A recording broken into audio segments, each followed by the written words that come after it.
Hey everybody, it's old pal Maddog here talking to you on Friday, June 12, 2026. Greetings from Derry and Free Derry. Uh, I've got a great bunch of video today that I'm going to have to stitch together because what Mrs. Maddog and I did today was nothing short of friggin' incredible. Uh, this was one of the hallmarks of the trip, and this is probably the main reason we're here in Derry.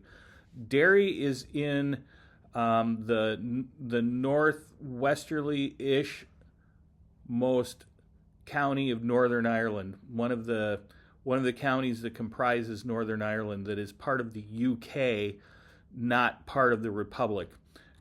Going back to the partition of something like 1921. If any of you are students of history and know anything about this, Derry has been the focal point of a whole lot of controversy, dispute, and a lot of things that have occurred here over the past really, let's just call it 400 years-ish. Would that be right? Yeah, pretty damn close. So the history of this area is incredible, and it's all around you all the time. This is a very small city, relatively speaking. The what I would call the Derry MSA is, I don't know, maybe a million-esque people. So really, maybe. The town itself is really very small. We were able to, with the help of some very good friends who know who they are, and they're very, very, very appreciated, managed to get us in touch with a gentleman from Derry, a lifelong resident from Derry, who's got one of the most incredible stories any of you could ever imagine, and most of us can't imagine because we just don't have that kind of perspective. And it's been quite a day. I'm not going to kid you, folks. There were probably about 3 times on the tour, and it was just Deb and I and our super expert tour guide, where I was doing everything I could not to bust straight out into wailing tears. And after the day I had yesterday, I could probably use a few of those just for other reasons, but this was an incredible day.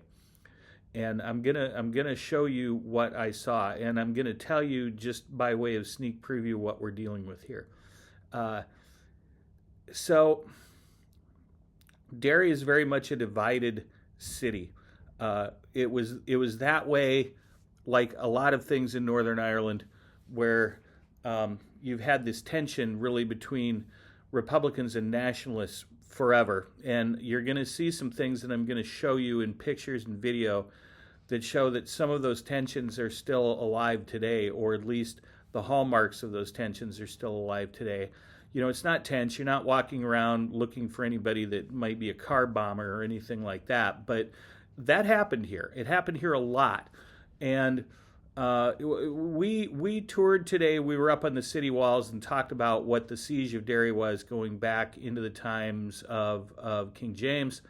But what I want to tell you is this area of Northern Ireland, unlike a lot of other parts of Northern Ireland, has traditionally been extremely Catholic. You've got a Catholic majority up here, which is not necessarily true of other parts of Northern Ireland.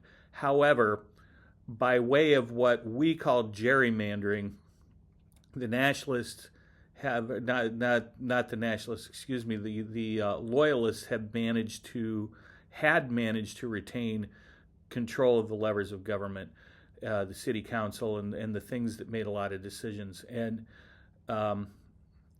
this what you were dealing with in terms of the conflict, if you will, was a lot of angst over what amounts to civil rights. And you were talking about people who were denied the right to vote because they did not own property.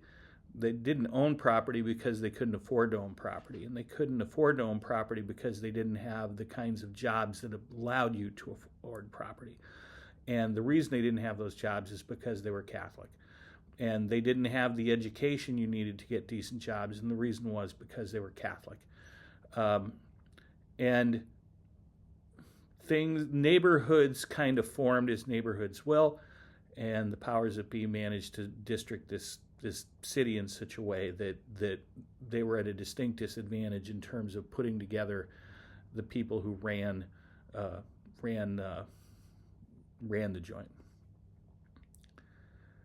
We took a walk today after being on the city walls and having a nice cup of coffee. It's needed one. A little cold. We had to put up with what felt like being at sea for a few minutes there. Little wind, little rain. I told a fellow American in the elevator this morning who was out. He's like, "Well, it looks nice." I go, "Well, it's going to rain today." He goes, "Whoa, this afternoon or soon? Do you know when?" I go, "No, but it's going to rain today." The question is whether it's going to rain for 5 to 7 minutes every hour or two, or whether it's going to rain all day with 5 to 7 minutes worth of clear. The weather can change here on a dime, folks, a dime. Not kidding. That's not an exaggeration. If it's really bad, just seek shelter, and 5 minutes later, it's going to be totally fine. It works that way. But what we did this afternoon is we walked down beneath the city walls, and we walked into the Bogside, which is the traditional, which is the established working class, poorer Catholic neighborhood in Derry. And this is the area that when you see the signs and when you see all the things that say, "You are now entering free Derry," that's where we were. And we walked through the Bogside and walked through the very, very, very small space where on January 30th, 1972, 14 innocent citizens of Bogside were murdered by British soldiers.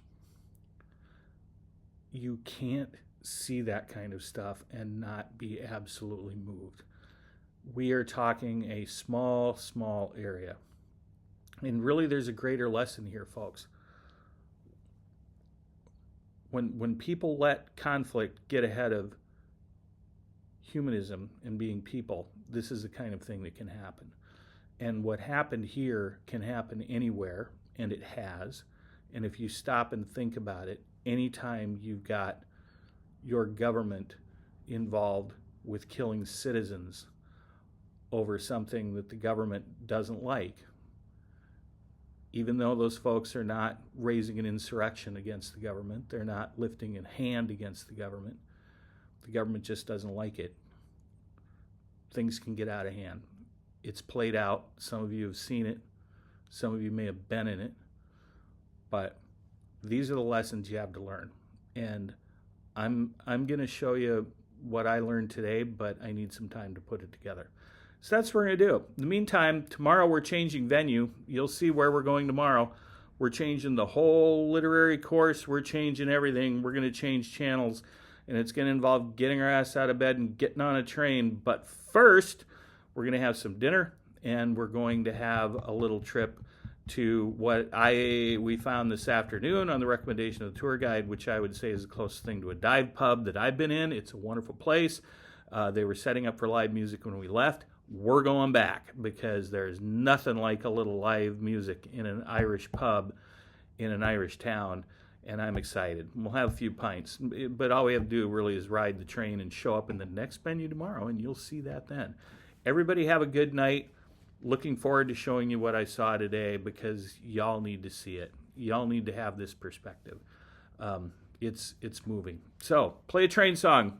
Sláinte. Have a good day.